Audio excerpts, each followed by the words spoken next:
자, 오늘 하나님께서 저에게 주시는 말씀은 마가복음 2장 말씀인데요. 21절, 22절 그리고 이사야서 43장 19절 이렇게 같이 읽도록 하겠습니다. 짧은 성경이니까 우리 한 목소리를 읽을게요.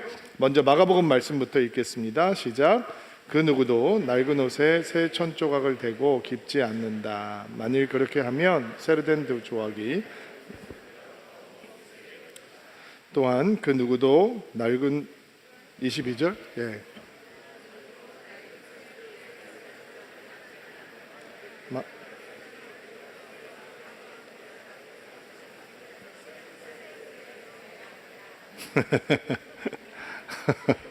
이사야서 43장 19절 읽어주세요.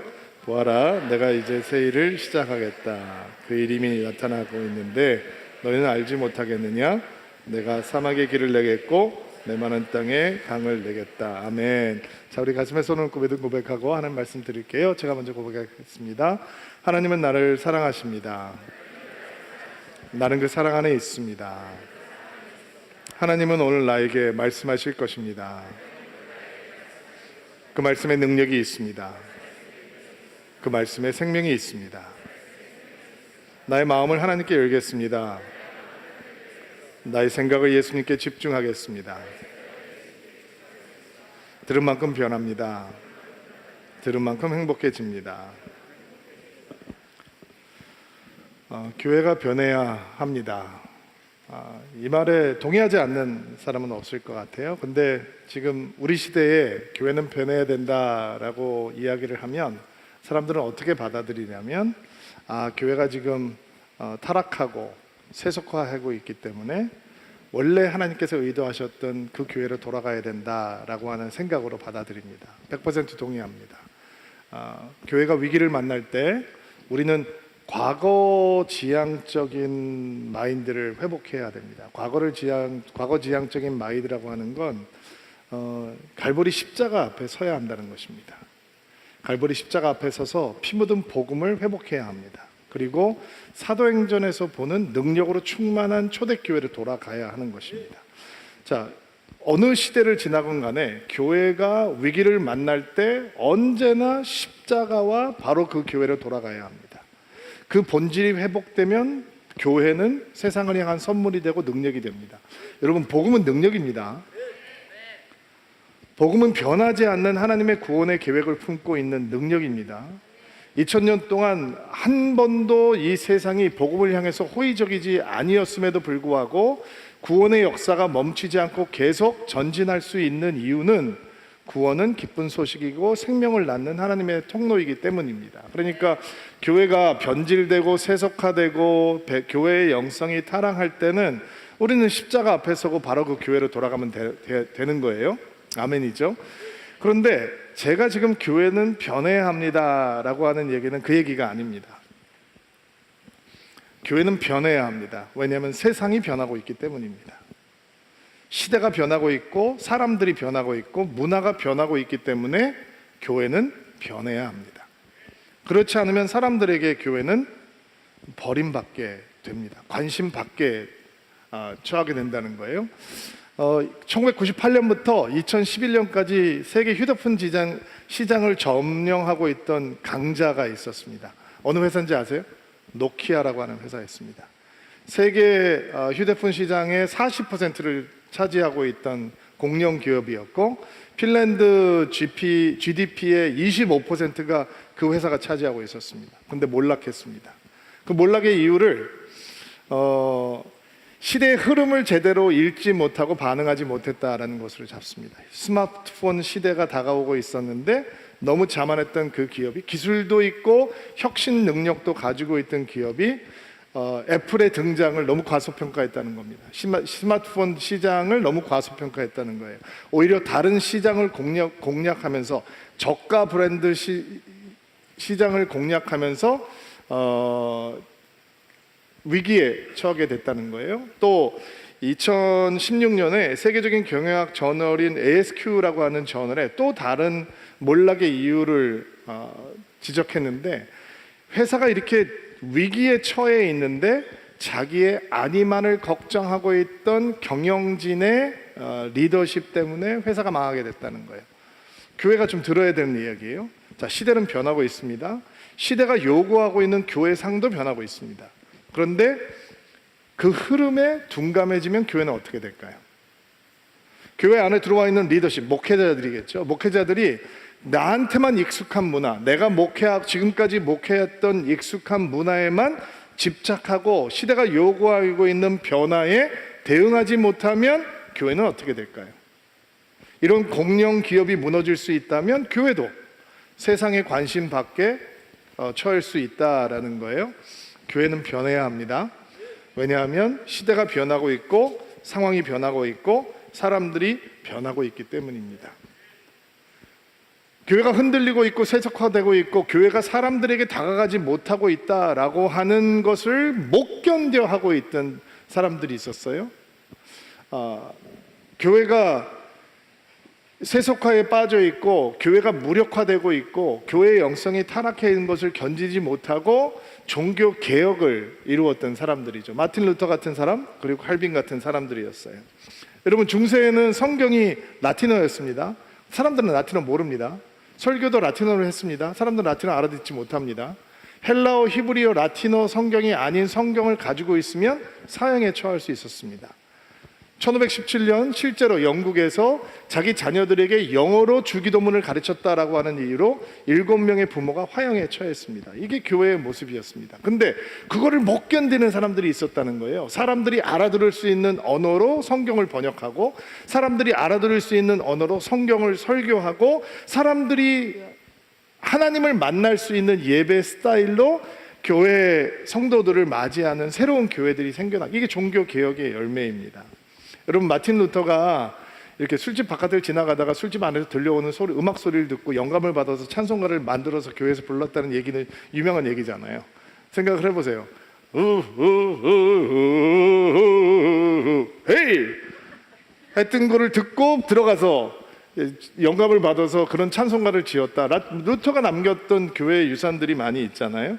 만약에 여러분들이 종교개혁 당시에 교회 나왔던 사람이라면 저 노래 내가 아는 노래인데 그렇게 따라 부를 수도 없고 안 따라 부를 수도 없고 그런 묘한 마음이 있었을 것 같아요. 종교개혁 당시에도 이렇게 루터가 사용했던 음악들에 대해서 가톨릭교에서는 뭐라고 비판을 했냐면, 루터의 신학도 매우 위험하지만 루터가 쓰고 있는 음악은 더 지저분하고 더 타락하고 더 세속적이다라고 공격을 했다는 거예요. 그런데 사람들은 그런 새로운 교회에, 새로운 예배 스타일의 교회를 만나서 하나님을 만나고 그들의 신앙을 주님 앞에 바로 세워갈 수 있었죠. 그런데 이상해요. 루터가 이렇게 개혁적인 사람인데 루터가 만들어 놓았던 예배의 전통이 시간이 흘러가면서 형식이 되고 전통이 돼요. 사실은 루터는 전통을 만들기 위해서 그런 예배를 만들었던 건 아니거든요. 몸부림이었어요. 하나님을 전하고 싶은 몸부림, 교회가 새로워져야 된다고 하는 몸부림, 복음을 외치고 싶다라고 하는 절박한 몸부림이었단 말이에요. 그런데 휴대의 시간이 된 다음에, 수백 년이 흐른 다음에 사람들은 그런 고민, 그런 갈등, 그런 몸부림 없이 이 형식만 유지하면 경건하고 홀리하고 이렇게 생각을 하는 거죠. 그러니까 어떻게 되겠어요? 세상이 교회를 외면하기 시작하죠. 루터의 신앙은 가장 개혁적인 신앙이었는데, 새로운 것들을 추구하고 사람들에 다가가기 위해서 몸부림치는 신앙이었는데, 루터교는 세월이 흐른 다음에 가장 고리타분한 교단으로 전락해버려요. 너무 슬프잖아요. 우리가 살아가고 있는 세상이 정말 빠른 스피드로 변하고 있습니다. 그리고 교회가 변해야 됩니다. 세상이 변하고 있기 때문에 교회도 함께 변해야 됩니다라고 하면, 교회 안에 들어와 있는 사람들은 목사님, 꼭 교회가 그렇게 세상을 따라갈 필요가 있습니까? 점잖게 거부를 합니다. 그런데 흥미로운 사실은 대부분의 그렇게 얘기하는 사람들은 이미 변하고 있는 세상의 혜택은 세상 속에서 다 누리고 있습니다. 그런데 교회 안에서 변화를 추구하는 것은 불편하다는 거예요. 왜 불편할까요? 익숙하니까. 이미 익숙함이 생긴 겁니다. 익숙함은 우리에게 편안한 안정감을 주죠. 그래서 익숙해져 있는 교회의 문화가 바뀌는 것에 대한 마음의 불편함을 그렇게 점잖게 교회가 세상을 따라가면 되겠습니까? 라는 표현으로 얘기하는 겁니다. 근데 변화를 저항하면 언젠가는 교회는 세상의 외면을 당하게 됩니다. 미국에서 1829년 선박 시스템에서 이제 철도 시스템으로 그 운송 시스템을 바꾸려고 하는 시기에 뉴욕의 주지사였던 마틴 뷰렌이라고 하는 사람이 잭슨 대통령에게 반대 청원을 하게 됩니다. 그리고 철도 시스템 계획을 철회해 달라라고 하면서 이런 이유를 들어서 이제 항의를 합니다. 들어보세요. 1829년 뉴욕 주지사의 편지입니다. 먼저 만약 운하를 운행하던 선박들이 철도로 대체되면 심각한 실업 상태가 발생할 것입니다. 둘째, 선박 제조업자들이 고통을 당하게 될 것입니다. 아울러 견인용 밧줄, 채찍, 마구들을 만드는 제조업자들은 빈곤에 처하게 될 것입니다. 셋째, 운하를 운행하는 선박들은 미국 방위에 절대적으로 필요합니다. 그 이유는 영국과의 분쟁이 발생할 경우 운하는 현대전을 수행하는 데 필수적인 군사 물자들을 수송할 수 있는 유일한 수단이기 때문입니다. 대통령께서도 잘 알고 계시겠지만 기차는 엔진의 힘으로 시속 15마일, 24km입니다. 15마일이면 24km로 엄청난 속도로 달립니다. 기차는 승객들의 목숨과 신체를 위협할 뿐 아니라 시골을 통과하는 철도를 달리며 굉음을 내고 증기를 내뿜어 곡식에 불을 지르고 가축을 놀라게 하고 부녀자와 아이들을 두려움에 떨게 만들 것입니다. 하나님께서는 분명히 사람들이 이런 위험천만한 속도로 여행하도록 계획하지 않으셨을 것입니다. 코미디 같죠? 지금 얘기를 들으면 코미디 같은 얘기예요. 그런데 뷰렌 주지사한테는 너무 심각하고 중요한 사안이었어요. 그에게 철도 시스템으로 바꾸는 건 나라가 망하는 일이었단 말이에요. 그런데 그의 생각이 얼마나 틀렸어요? 철도 운송 방식은 미국의 발전의 새로운 도약의 발판이 되어 주었죠. 혹시 뷰렌 주지사의 이런 마음이 시대의 변화와 흐름을 읽지 못하고 있는 교회의 모습은 아닌지 한번 돌아봐야 하는 것입니다. 오늘 서울드림교회 세 번째 핵심 가치, 창조성, 크리에이티비티, 하나님의 창조적인 사역에 대해서 이야기를 좀 나누는 시간인데, 마가복음 말씀 다시 한번 읽어볼까요? 우리가 잘 알고 있는 말씀인데 한 번만 더 읽어볼게요. 자막 올려주시고 소리 맞춰서 같이 읽겠습니다. 시작. 그 누구도 낡은 옷에 새 천조각을 대고 깁지 않는다. 만일 그렇게 하면 새로 된 조각이 낡은 옷을 당겨 더욱 못쓰게 될 것이다. 또한 그 누구도 낡은 술 부대에 새 붓을 보관하지 않는다. 만일 그렇게 하면 술이 새 부대를 터뜨려 못쓰게 될 것이다. 아멘. 새 술은 새 부대에 담아야 한다. 세상 사람들도 자주 사용하는 말이에요. 자, 복음은 변하지 않습니다. 근데 복음을 전하는 방법은 시대에 따라 문화에 따라 변할 수 있어야 된다는 거예요. 노인에게 복음을 전하는 방법이 있고, 청년에게 복음을 전하는 방법이 있고, 아이에게 복음을 전하는 방법이 달라야 돼요. 근데 똑같은 방법을 고수하면 안 돼요. 우리가 살아가고 있는 시대에 따라 그 방법은 변해야 되는 거예요. 2022년 대한민국 서울, 우리 살고 있는 곳이죠. 1988년 대한민국 서울, 그때 서울 계셨죠? 다른 시대입니다. 다른 세상입니다. 1988년도에 저도 젊었었는데 20대 청년이었는데 젊은이들끼리 만나서 노래를 하라고 하면 기타를 잡고 저는 이런 노래를 했습니다. 긴 머리 소녀야. 그러면 젊은 대학생들이 좋다 그랬어요. 무슨 노래인지도 모르고 있는 눈동자가 흔들리는 사람들. 그러면 한 곡 더 합니다. 물소리 들리면 떠오르는 얼굴. 그러면 사람들이 턱을 거이고 그렇게 쳐다봅니다. 지금 그런 노래를 부른다 그러면 20대는 그냥 못소리 되는 겁니다. 시대가 바뀌었습니다. 대한민국입니다. 서울입니다. 20대입니다. 근데 1988년을 살고 있는 20대와 2022년을 살고 있는 20대는 다릅니다. 복음은 변하지 않습니다. 근데 복음을 전하는 방법은 시대에 따라 달라져야 합니다. 바뀌지 않으면 어떤 현상이 일어나느냐? 교회 안에 있는 젊은이들이 교회를 떠납니다. 교회 바깥에 있는 젊은이들은 교회로 오지 않습니다. 어린 아이들이 사라집니다. 그래서 미국에서는 이렇게 시대의 변화의 흐름에 따라잡지 못하고 있는 교회들은 큐팁 교회가 된다라고 얘기를 합니다. 큐팁 교회가 뭐냐면 면봉 교회입니다.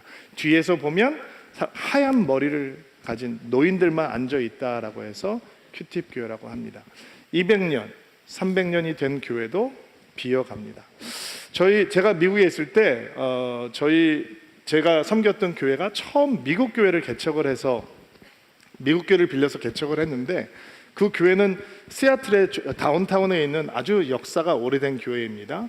1960년도에는 월요일이 되면 시애틀 타임즈에 그 교회 담임 목사님이 설교를 한 내용이 중심 기사가 나올 만큼 그 지역에 엄청난 영향력을 발휘하고 있던 교회였습니다.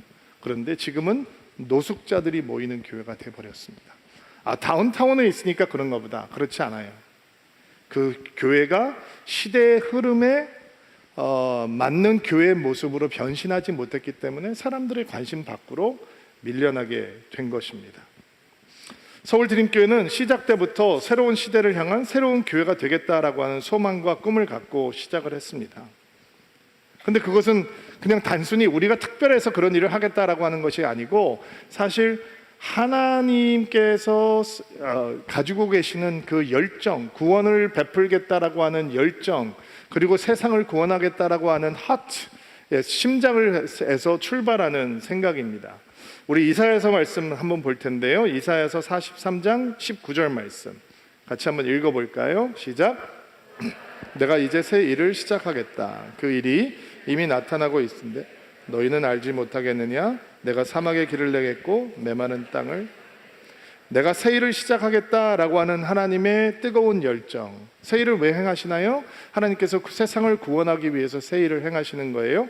하나님께서는 사막에 길을 내고 메마른 땅에 강을 내는 창조적인 분이란 말이에요. 이러면 사막이 어떤 곳인지 아세요? 길이 있어도 다 바람 한번 불면 덮여버리는 것이에요. 근데 하나님께서 거기다 새 길을 내시겠다는 거예요. 메마른 땅에 오아시스를 만든다고 하지 않으셨어요? 강을 내겠다라고 하셨어요. 굉장히 크리에이티브한 거죠. 하나님께서 창조 사역을 하시는 것을 보면 무에서 유를 만드시잖아요. 그게 창조거든요. 근데 하나님께서 땅과 하늘과 바다와 산을 만드시고 온갖 동물들을 만드셨는데, 그 하나님의 세계 자체, 창조의 세계 자체가 하나님께서 얼마나 창조적인 분이신지, 크리에이티브한 분이신지를 그대로 보여줘요. 여러분, 딱정벌레가 30만 종이 있는 거 아세요? 한국에 8,000종이 있대요. 8,000종이. 웬만큼 만들다 그만두셔도 될 것 같은데 계속 반복해서 원숭이 공둥이를 보신 적이 있나요? 코뿔소를 보신 적이 있나요? 여러분, 창조 진화 아닙니다. 창조입니다. 하나님의 창조의 세계는 하나님께서 얼마나 크리에이티브한 분인지. 그리고 여러분 옆에 있는 사람들 보세요. 정말 창의적으로 생겼죠. 똑같은 사람 한 명도 없어. 옆에 있는 보고 창의적이십니다. 아니 이렇게 탐 크루즈 같은 사람 하나 딱 만들어 놓으면 와, 이거 진짜 잘 나왔다, 반복하자 해도 될 것 같은데 다 다르게 만드셨어요. 이게 하나님의 하트죠. 하나님께서 사람들에게 역사하시는 방법도 달라요. 아브라함을 하나님의 사람 만들기 위해서는 하나님께서 어떤 방법을 쓰시는지 아세요? 고향을 떠나게 하세요. 그리고 100세의 아들을 주세요. 그리고 그 아들을 모리아산에서 번제로 드리라고 하세요. 그러니까 아브라함이 하나님의 사람이 돼요. 믿음의 조상이 된단 말이에요. 그러면 it worked. 그 방법이 됐잖아요. 그러면 그 방법대로 계속 반복하면 되잖아요. 근데 모세를 부르실 때는 타지 않는 떨기나무를 사용하시고 10가지 재앙을 보내시고 홍해를 가르세요. 여호수아를 부를 때는 여리고성을 무너뜨리세요. 기가 막히죠? 똑같은 방법이 아니에요. 엘리야에게 역사할 때는 하늘에서 불을 내리시지만 이사야를 부르실 때는 하늘의 영광을 보여주시고 스랍 천사가 외치는 소리를 듣게 하세요. 골리앗을 쓰러뜨리는 다윗은 물맷돌을 사용하지만 느헤미야를 부르신 하나님께서는 성벽을 재건하게 하세요. 똑같이 역사하시는 게 없는 거예요. 사람마다 다르고 시대마다 다르게 하나님께서는 역사하세요. 예수님께서 설교를 하시는데 바리새인들과 같이 설교하지 않으셨죠? 씨 뿌리는 자가 보이면 씨 뿌리는 자의 비유로, 고기 잡는 자가 보이면 고기 잡는 자의 비유로. 그리고 사람들은 예수님의 설교를 듣기 위해서 밥을 굶어가면서 몰려오는 거예요. 하나님의 나라에 대해서 배우기 시작하는 거죠. 이게 하나님께서 가지고 계시는 새 일을 행하기 원하시는 하나님의 열정이란 말이에요. 서울 드림교회가 창조적인 사역을 하는 교회가 되겠다, 복음을 전하기 위해서 끊임없이 창조적인 도전을 하겠다라고 하는 건 우리의 특별함이 아니라 하나님이 새로운 일을 하기 원하시는 그 열정과 심장을 품겠다라고 하는 헌신이라는 것입니다. 예수께서 우리에게 그 열정을 부어주시기를 정말 간절히 소망합니다. 예수님은 우리가 전해야 되는 최고의 메시지죠. 예수님의 십자가와 부활, 변하지 않는 생명의 메시지입니다. 그 변하지 않는 메시지를 끊임없이 변화하는 시대에 걸맞는 방법으로 외칠 수 있는 교회, 서울 드림교회가 붙들고 있는 헌신이에요. 또 우리가 생각해야 되는 것은 우리가 회복하기를 간절히 소망하는 창조성은 한 사람이 할 수 있는 일이 아니라 수많은 성도들이 자신의 은사와 열정과 사랑을 들여서 팀워크로 충성하지 않으면 할 수 없는 일이라고 하는 것을 기억해야 해요. 여러분, 교회 사역은 종합 예술입니다. 음악도 있고 댄스도 있고 미술도 있고 디자인도 있습니다. 말로 하는 커뮤니케이션도 있지만 말 없는 무언의 커뮤니케이션도 있고요. 교회 안에는 클래식 문화도 있고 대중 문화도 있습니다. 노인 문화도 있고 청년 문화도 있고 아동 문화도 있습니다. 교회는 교육도 있어야 하고 상담도 있어야 됩니다. 마음껏 웃을 수 있는 것도 필요하지만 눈물 흘리고 기도하는 것도 필요합니다. 말씀을 가르치는 사역도 있어야 하지만 말씀대로 살아내는 사역도 있어야 합니다. 그런데 이런 모든 사역들이 한 사람이 아무리 탁월해도 혼자는 할 수 없는 일입니다. 여러분, 제가 전공이 뭔지 아세요? 성경이에요. 성경 전공이. 그리고 신학이에요. 나는 크리에이티브 하지 않아요. 나는 그냥 냅두면 보링한 사람이라고요. 근데 여러분은 너무너무 전공이 다양하잖아요. 직업도 다양하잖아요. 그러니까 우리 교회가 창조적인 교회가 되겠다, 복음을 전하기 위해서 크리에이티브한 도전을 멈추지 않겠다라고 하는 헌신은 여러분이 여러분의 재능과 달란트와 은사와 열정과 헌신과 전문성을 하나님을 위해서 드리라라고 하는 헌신인 거예요. 여러분이 도와주지 않으면 우리는 그 일을 해낼 수가 없어요. 목사들끼리 어떻게 그 일을 하겠어요? 저는 사람들이 교회에 관심이 없는 거 못 견디겠어요. 나는 사람들이 예수님에 대해서 관심이 없는 걸 못 견디겠어요. 제가 복음을 전하는 목사인데 그 일을 제대로 못하는 거 나는 견딜 수가 없어요. 그래서 우리는 복음을 전하기 위해 끊임없는 창조적인 도전을 멈추지 않아야 하는 거예요. 교회가 시작된 다음에 얼마 안 돼서 학동역에 있는 웨딩홀을 빌려서 열린 새신자 예배 드림플러스를 시작했어요. 당시 한남동에서는 6시간밖에 빌릴 수가 없었기 때문에 제2의 장소에서 드림플러스라고 하는 열린 예배를 시작을 했는데, 뭐 짐을 계속 매주 옮겨가면서 세팅을 해야 되는 거니까 쉽지 않은 일이었어요. 많은 분들이 그 사역의 팀으로 동참하면서 예배를 준비해 주셨고, 또 여러분, 예배 장소가 비어 있으면 예배가 안 되거든요. 그러니까 100여 명의 성도들은 나는 내가 할 수 있는 일은 특별히 없지만 나는 그 예배에 참여하면서 예배를 함께 만들겠습니다라고 하는 헌신으로 예배를 만들어 가고 있었어요. 그리고 예배가 잘 진행이 됐어요. 한남동에 임대를 하게 돼서 한남동으로 다시 들어와서 예배가 아주 활발하게, 정말 아마 여기서도 드림플러스 예배 때문에 저희 교회에 오시게 되고 하나님 만나게 되신 분들도 꽤 있는 것으로 알고 있습니다. 그런데 상무고등학교를 이사를 오면서 예술의 전당 앞에 있는 DS홀이라고 하는 곳에서 저희가 드림플러스 예배를 계속 진행을 했거든요. 근데 제가 이제 부목사님에게 맡겨놓고 잘하겠지라고 생각을 했는데 몇 개월 되지 않아서 예배가 망해버렸어요. 죽었어요. 예배가 없어졌습니다. 처음에 DS홀 와서 예배를 드릴 때 200명의 성도들이 와서 예배를 드렸는데 몇 개월 되지 않고 다 빠져나갔어요. 새신자 예배는 그런 거예요. 은혜스럽지 않으면 사람들이 안 와버린다고요. 여러분은 은혜스럽지 않아도 다음 주에 또 올 거잖아요. 그렇죠? 아멘 하면 안 되지. 뭐. 지금 은혜스럽게 하고 있는데 아멘 하면 안 되죠. 근데 새신자 예배는 한두 번 와서 은혜스럽지 않으면 불신자들, 새신자들은 교회에 대해서 마음을 닫아버려요. 그리고 살릴 수 없는 지경이 돼서 예배를 닫았어요. 너무 마음이 아프더라고요. 우리의 정체성인데. 대신 우린 DBS를 하니까 그러면 DBS에서 드림 플러스하고 하는 프로그램을 만들고 우리 성도들이 믿지 않는 사람들을 데리고 와서 복음을 소개하는 DBS를 만들었어요. 우리 팀들이 정성스럽게 음식을 준비해서 대접하고 그 음식을 먹은 사람들이 다 감동받아요. 너무 정성껏 준비를 하니까. 부엌이 있는 거 아니에요. 부엌이 없는데도 그 일을 다 해냈어요. 그리고 4번 강의를 하는데 참 이상한 게 화를 내면서 강의를 듣기도 하고 아주 못마땅한 표정으로 이렇게 하고서 강의를 듣기도 하고 하는데 4번 강의가 끝나면 교회를 와요. 너무 신기들 하더라고요. 화를 내면서 와요. 그리고 막 냉소적인데도 와요. 그리고 교회를 계속 다니더라고요. 너무 감사하죠. 그런데 이제 코로나가 왔어요. 그래서 2년 반 동안 드림 플러스 못했어요. 마음이 너무 아프더라고요. 복음 전해야 되는데 새신자들이 들어올 수 있는 문턱 낮은 예배가 필요한데, 근데 하나님께서 우리의 마음을 불편하게 하셔서 기도할 수 있는 공간을 성수동에 마련하게 하셨어요. 제가 힘든 상황 환경 속에 있는 성도들에게 여기 와서 함께 기도합시다, 여기서 기도하면 역사가 일어날 겁니다 라고 얘기를 하지 못해서 괴로워하다가 하나님께서 우리 성수동에 좋은 예배 장소를 마련해 주셨어요.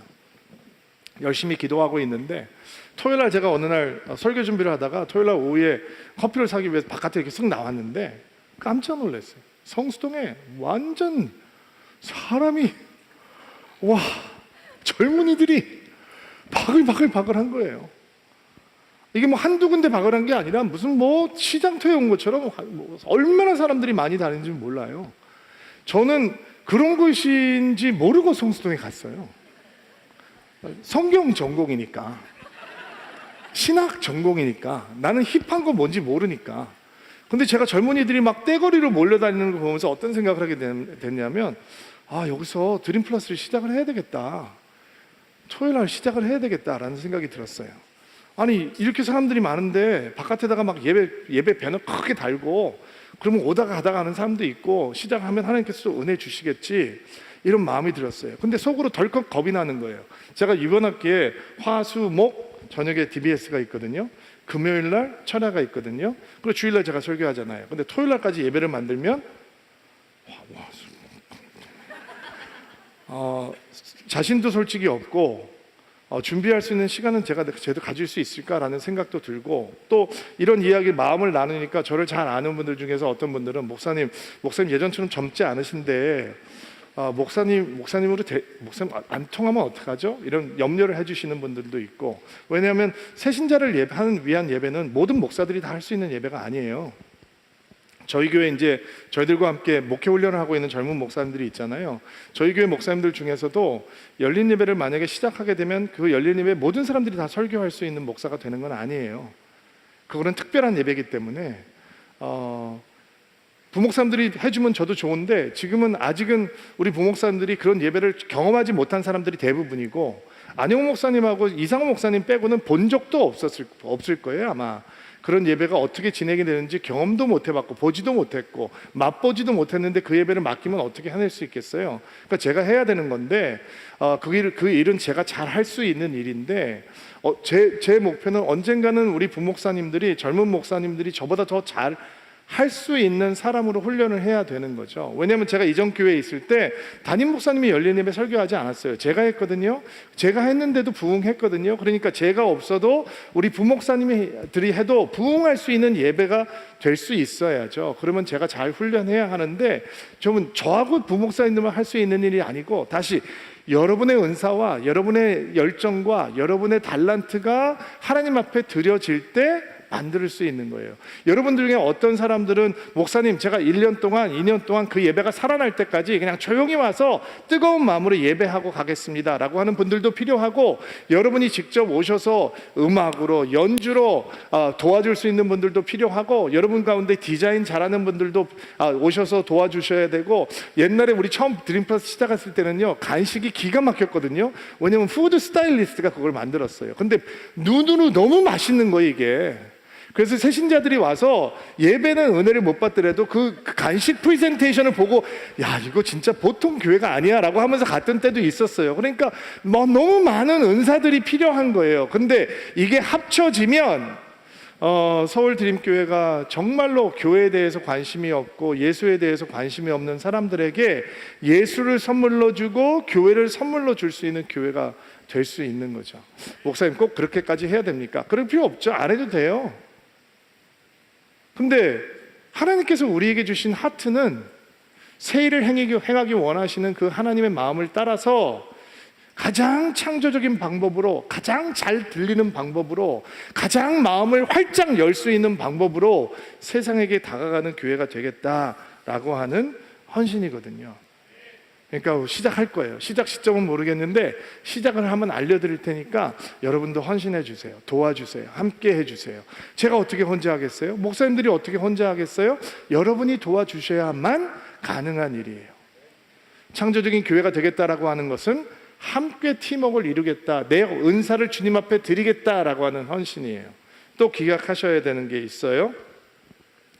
우리가 가장 창조적인 방법으로 복음을 전하는 교회가 되겠다라고 하는 헌신 속에는 복음적인 중심과 건강한 영성, 순수한 영성을 지키겠다라고 하는 헌신이 포함되어 있는 거예요.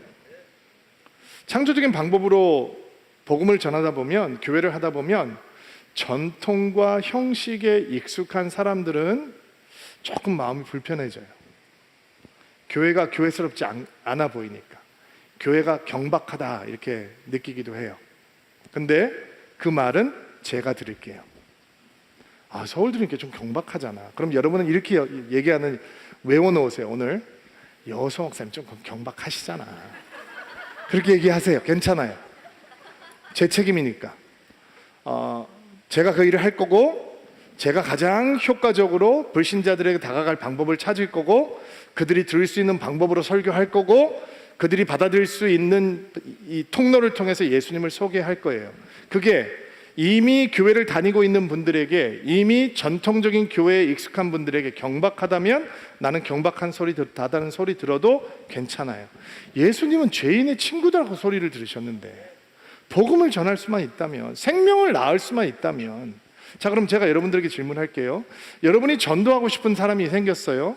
여러분이 생명을 전해주고 싶은 사람이 생겼어요. 그러면 아무 교회만 가면 전도가 돼요?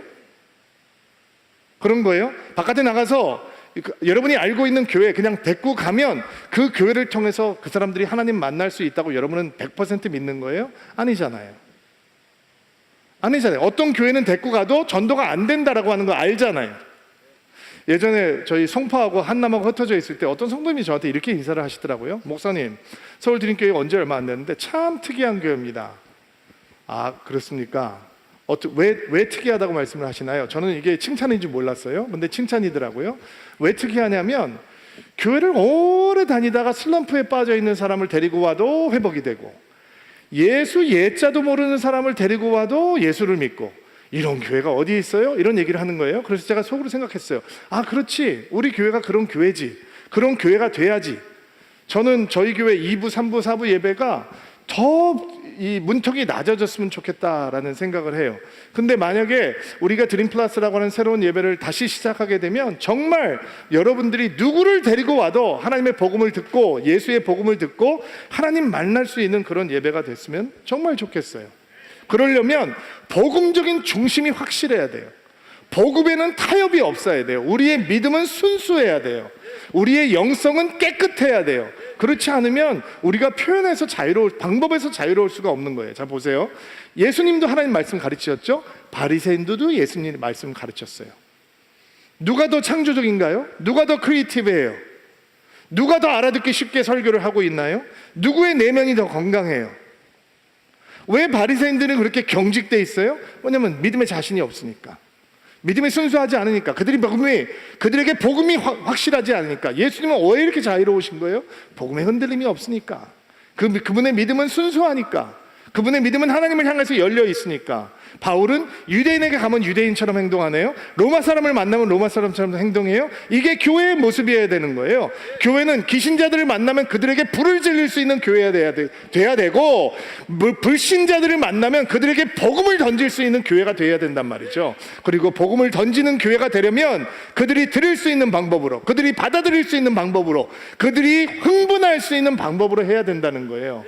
이게 우리가 갖고 있는 핵심 가치예요. 그것을 이루기 위해 우리는 더 복음적으로 열정적이어야 되고, 우리의 믿음은 깨끗하고 순수해야 된다는 거예요. 자, 제가 여러분들에게 질문합니다. 이런 교회가 된다라고 하는 거 쉬울까요? 어려울까요? 쉬울까요? 어려울까요? 지난주에 우리 차세대에서 여름 사역을 소개하기 위해서 영상을 만들었죠. 영화 한 편을 봤는데, 그 영화 한 편을 보면서 박수가 2번 터져 나왔다고 그러더라고요. 한 영상을 보면서 박수가 2번 나온 건 처음이라는 거예요. 목사님 한 분이 알려줘서 제가 알게 됐는데, 여러분 대강 만들어도 되잖아요, 그렇죠? 대강 캠프합니다, 신청해 주세요, 그냥 파워포인트 하나 해도 괜찮잖아요. 근데 이렇게 애쓰고 수고했죠. 성도들이 그러니까 너무 고마워하잖아요. 아이들은 환호성을 질렀대요. 캠프 못 가는데 너무너무 고맙다고 얘기를 했다는 거예요. 얼마나 감사해요. 여러분, 우리 교회 일 썰렁썰렁 하지 맙시다. 우리 복음 전하는 일 방법 대강대강 하지 맙시다. 마귀는 오버타임 하는데 왜 우리는 오버타임 안 해요? 하나님도 오버타임 하시는데 왜 목사들은 오버타임 안 해요? 왜 성도들은 오버타임 안 해요? 세상은 저렇게 거세게 우리 성도들을 향해서 다가오는데 왜 복음을 전하고 은혜를 끼쳐야 되는 우리는 더 많이 생각하고 고민하고 주의 도우심을 구하면서 능력 있는 방법으로 복음을 전하려고 하지 않아요? 그러지 맙시다. 우리는 남들보다 더 수고하고 애쓰고 눈물 흘리고 땀 흘리고 복음을 전하기 위해서 전심을 향해서 달려가는 교회가 되기를 바랍니다. 선풍기가 만들어지고 127년 동안 모터가 날개를 돌리는 선풍기를 썼어요. 그런데 어느 한 회사가 날개 없는 선풍기를 만들어 보려고 계획을 했어요. 날개 없는 선풍기? 그게 왜 필요하지? 라고 생각한다면 기성교회, 전통교회 하면 되는 것이고, 날개 없는 선풍기? 그거 기발한 아이디어인데? 라고 생각을 한다면 우리는 가장 창조적인 방법으로 변하지 않는 하나님의 진리를 끊임없이 변하는 시대를 향해서, 세대를 향해서, 사람들을 향해서 던지는 교회가 되겠죠. 저는 우리 교회가 그런 교회가 되기를 간절히 소망합니다. 여러분이 도와주시고 여러분이 헌신해 주시면 우리는 그런 교회가 될 수 있을 겁니다. 우리가 그런 교회가 되기를 멈추지 않을 때 우리를 통해서 새로운 생명이 태어날 것이고, 복음이 정말 어둠 속에 있는 사람들에게 전해지는 놀라운 역사가 있을 줄로 믿습니다. 자, 가슴에 손을 얹고 안수해 주시고요. 오늘은 여러분 마음속에 주님, 제가 그 일을 위해서 헌신하겠습니다. 기쁨으로 그런 일에 동참하겠습니다. 내가 가지고 있는 은사, 내가 가지고 있는 재능, 주님 위해서 드릴 마음이 준비가 되어 있습니다. 나를 사용하여 주옵소서라고 하는 마음으로 함께 기도해 주시기를 부탁드립니다. 하나님, 예수를 모르는 사람이 너무 많아서 마음이 아픕니다. 교회에 관심이 없는 사람이 너무 많아지고 있어서 안타깝습니다. 근데 교회가, 목회자들이, 성도들이 아무렇지도 않게 자기들끼리 모여서 예배드리는 것으로 만족하는 것이 더욱더 괴롭습니다. 생명 되신 예수 그리스도, 그 예수 그리스도를 세상에 전할 수 있는 교회가 되기를 간절히 소망합니다. 우리 성도들이 눈물로 기도하면서 믿지 않는 자들을 두렵고 떨리는 마음으로 하나님 앞에 인도하고, 교회는 그들에게 복음을 전하기 위해서 가장 쉬운 방법으로, 가장 효과적인 방법으로, 그들이 받아들일 수 있는 방법으로 예수를 전해주는 그런 교회가 되기를 헌신합니다. 우리 성도들이 이 일을 위해서 마음을 모으게 하시고 그들의 열정과 그들의 기도와 그들의 은사와 재능을 주님 앞에 드려서 가장 창조적인 방법으로 예수 그리스도를 증거할 수 있는 일들을 함께 이루어가는 그런 교회가 되게 하옵소서. 이 핵심 가치를 놓지 않게 하시고 서울 드림교회가 더 많은 교회들에게 도전을 주고 감동을 줄 수 있는 그런 교회가 되게 하옵소서. 우리를 사용하여서 하나님의 나라를 이루어 주옵소서. 복음을 증거할 수 있는 교회 되게 하옵소서. 예수님의 이름으로 기도하옵나이다. 아멘.